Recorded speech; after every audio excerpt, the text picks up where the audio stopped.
پیارے یہ اللہ کی کیسی رحمت ہے کہ آپ نرم طبیعت کے مالک ہیں، اور اگر آپ سخت ہو جاتے اور اگر آپ سخت ہوتے ولو کنت فظا غلیظ القلب، اگر آپ تند خو اور سخت دل ہوتے تو یہ جو غلاموں کا جھرمٹ آپ کے گرد لگا ہوا ہے، یہ اصحاب بیٹھے ہیں، یہ لوگ بیٹھے ہیں، پیارے یہ بیٹھے فقط اس وجہ سے ہیں کہ آپ کی طبیعت کے اندر نرمی ہے۔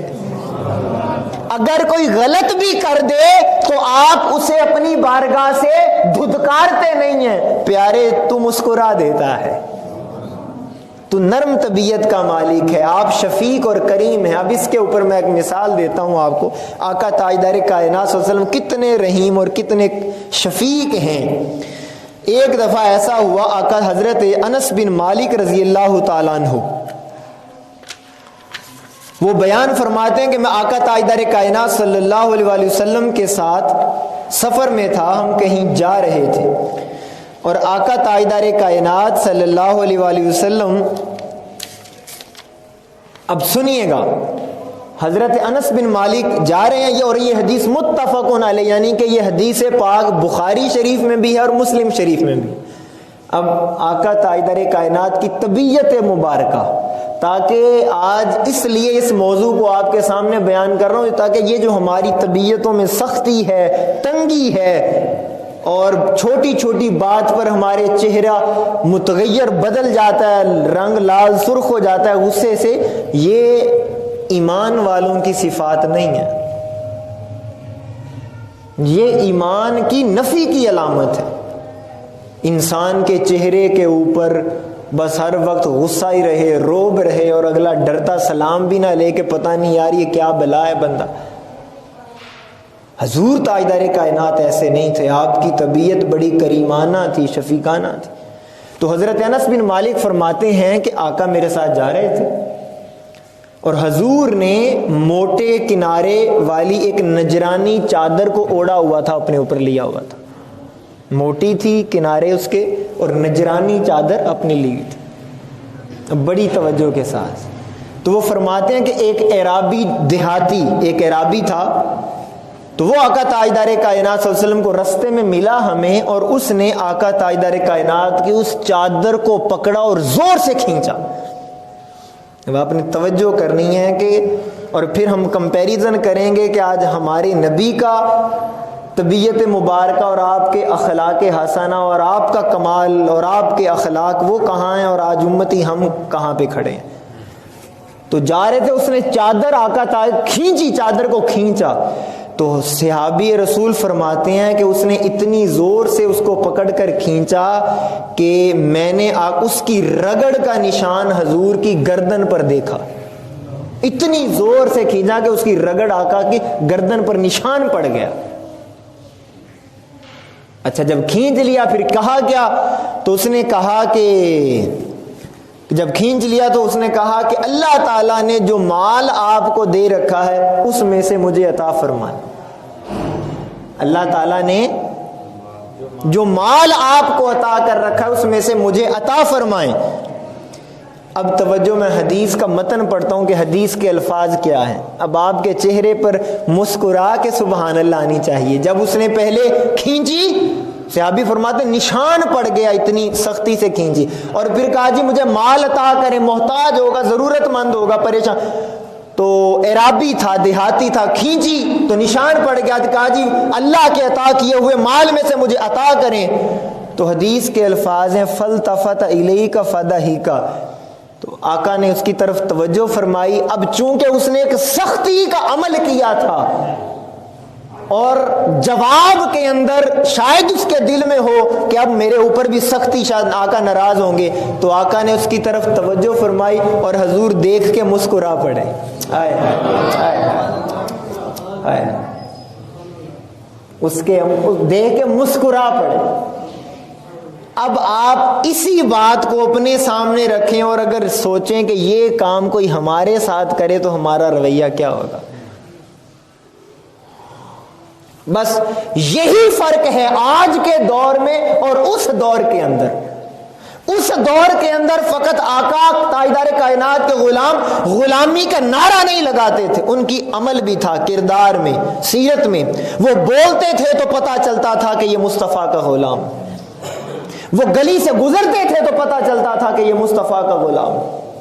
اور ایک وقت مسلمانوں کے اوپر ایسا گزرا ہے، جب یہ بھی ہندوستان اور یہ تقسیم نہیں ہوئی تھی پاکستان کی، جب کسی گلی کے اندر کوئی تکلیف دہ چیز پڑی ہوتی، کوئی پتھر پڑا ہوتا، تو کوئی ہندو وہاں سے گزرتا اور پتھر وہاں پڑا ہوتا تو ہندو مسکرا کے کہتا شاید کوئی مصطفیٰ کا غلام یہاں سے گزرا نہیں ہے۔ ہائے ہائے، کیا مانا کہ اگر کوئی حضور کا ماننے والا گزرا ہوتا تو وہ اسے اٹھا کر سائڈ پہ کر دیتا۔ یہ آقا تاجدار کائنات کی وہ طبیعت ہے کہ وہ آپ کو اتنی چادر کو، میں اگر پریکٹیکلی کر کے اب یہاں رومال کسی کا بھی کھینچوں، ہلکا سا بھی کھینچ لوں نا، طبیعت کے اندر اچھی خاصی سختی آ جاتی ہے۔ اور کئی ایسے ہوتے ہیں جو اس کے چہرے کے اوپر تماچا بھی رسید کر دیں گے کہ تیری جرت کیسے ہوئی ہے۔ اور یہاں میرے آقا نبیوں کے سردار ہو کر، اتنے حسین خوبصورت نرم جسم آپ کا، ملائم جسم مبارک آپ کا، اور اس نے ایسا عمل کیا ہے، میرے آقا نے اس کو پوچھا بھی نہیں کہ تو نے یہ کیوں کیا، الٹا اس کو دیکھ کے مسکرا پڑے۔ اور پھر آقا نے کیا، پھر نہیں فرمایا کہ جاؤ میں نہیں اب تمہیں دیتا کہ تم نے میرے ساتھ ایسا سلوک کیا، نہیں، پھر آقا نے فرمایا ثم امر لہو بعطاء، تو آقا تاجدار کائنات نے فرمایا، مسکرا پڑے، پھر آپ نے فرمایا کہ اس جو مانگ رہا ہے اسے عطا کر دیا جائے۔ یہ آقا تاجدار کائنات صلی اللہ علیہ وسلم کی طبیعت ہے کہ آپ کی طبیعت کے اندر اللہ پاک نے سختی رکھی نہیں۔ اور آپ ایک لمحے کے لیے اندازہ کریں کہ آقا تاجدار کائنات صلی اللہ علیہ وسلم کی طبیعت کے اندر اللہ نے کتنی نرمی رکھی ہوگی، آپ کتنے شفیق ہوں گے کہ کون سا پیمانہ آقا تاجدار کائنات صلی اللہ علیہ وسلم کے اس کرم کو، آپ کی شفقت کو، آپ کی مہربانی کو تول سکتا ہے۔ رئیس المنافقین، جو منافقوں کا سردار تھا، عبداللہ بن ابی، اس کا بیٹا صحابی رسول تھا، یہ رئیس المنافقین جب مرا تو اب یار ساری زندگی منافق مرا، اسلام کے خلاف سازشیں کرتا رہا، نقصان پہنچایا اسلام کو، دین کو، صحابہ کرام کو، میرے آقا تاجدار کائنات کے خلاف سازشیں کرتا رہا۔ اب یار آپ کو کیا پیمانہ ہوگا، وہ مر گیا، اس کا بیٹا آیا کہ یا رسول اللہ صلی اللہ علیہ وسلم مجھے اپنی چادر عنایت فرمائیں۔ سبحان اللہ، آقا اپنی چادر عنایت فرمائیں۔ تو بھئی چادر اس کا بیٹا کیوں مانگنا ہے کہ یا رسول اللہ آپ کی چادر سے اپنے باپ کو کفن دینا ہے۔ آقا تاجدار کائنات نے اس کو چادر عطا فرما دی۔ اب ایک طرف اللہ، اچھا اس کے اوپر حدیث پاک کے اندر آتا ہے، حدیث پاک، اور یہ حدیث بھی امام بخاری اور مسلم دونوں نے اپنی کتاب میں لکھی، متفقون علیہ حدیث پاک۔ آقا تاجدار کائنات پھر اس نے ایک اور ریکویسٹ کی، یا رسول اللہ چادر بھی عنایت فرمائے، میرے باپ کا جنازہ بھی آپ پڑھائیں۔ جب آقا تاجدار کائنات جنازہ پڑھانے کے لیے آئے تو حضرت عمر فاروق رضی اللہ تعالیٰ نے روکا کہ کیا آقا یا رسول اللہ صلی اللہ علیہ وسلم کہ اللہ تعالیٰ نے منافقین کا جنازہ پڑھانے سے منع نہیں فرمایا؟ اب سنیے گا، میرے آقا نے فرمایا پتہ ہے خدا بخشے گا نہیں، میرا دشمن ہے، پتہ ہے مولا بخشے گا نہیں، میرا دشمن ہے، لیکن میں شفیق اور کریم ہوں، میں پھر بھی پڑھا دیتا، میں پھر بھی پڑھا دیتا ہوں۔ اب آقا تاجدار کائنات کے اس ایک واقعہ کو کہ رئیس المنافقین کا جنازہ پڑھانا، اس کے باوجود کہ اللہ تعالیٰ نے فرما رکھا تھا پیارے میں نے نہیں بخشنا، تیرا دشمن ہے، اسلام کا دشمن ہے، حضور نے پھر بھی پڑھایا۔ کیوں؟ نگاہ مصطفیٰ قیامت تک اپنی امت کے حال دیکھ رہی تھی کہ یہ لوگ اپنے رشتہ داروں کے جنازے پڑھنا بھی چھوڑ دیں گے، وہ میری شادی پہ نہیں آیا تھا، وہ اس کی شادی پہ نہیں آیا تھا، وہ تب نہیں آیا تھا، اب میں اس کے جنازے، یہ میرے باپ کے جنازے پہ نہیں آیا تھا، میں اس کے باپ کے جنازے پہ نہیں جاؤں گا۔ حضور نگاہ نبوت یہ حال دیکھ رہی تھی امت کا۔ تو آقا تاجدار کائنات پیغام دے گئے کہ اے امتی، میری سیرت کو دیکھنا، میرے اخلاق کو، میری طبیعت کو دیکھنا۔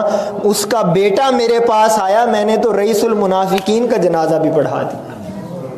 آگے اللہ کی شان ہے، اللہ کریم ہے، وہ اس کے فیصلے ہیں، اس کی مالک جو ذات مالا کرے۔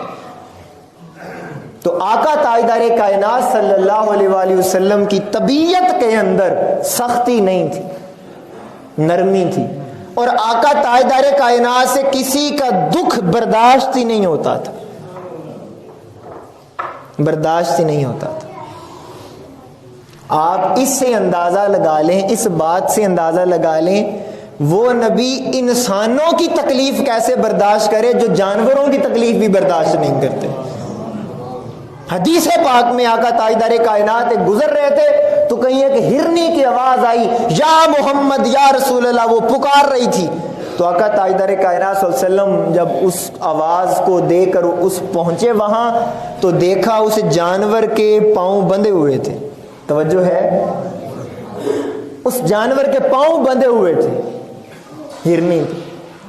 اب آقا تاجدار کائنات صلی اللہ علیہ وسلم نے جب اس کے دیکھا کہ کسی بندے نے، کسی اس کا کوئی مالک ہے یا جس نے پکڑا ہے شکار، اس نے باندھ رکھا ہے، تو اب اس ہرنی نے آقا تاجدار کائنات سے بات کی کہ یا رسول اللہ، مجھے یہاں باندھ کے رکھا ہے میرے مالک نے، اور وہاں میرے بچے بھوک سے مر جائیں۔ تو میرے آقا نے فرمایا، ہرنی تو کیا چاہتی ہے؟ فرمایا یا رسول اللہ، توجہ کیجئے گا، یا رسول، مطلب فرمایا یا رسول اللہ، اپنی ضمانت پر مجھے آزاد کروا دیں، میں دودھ پلا کے واپس آ جاؤں گی۔ آقا میری ضمانت دے دیں، میں وعدہ کرتی ہوں کہ دودھ پلا کے واپس آ جاؤں گی۔ اب آپ نے کبھی دیکھا ہے کہ جانور کو آزاد کیا جائے تو وہ واپس آئے؟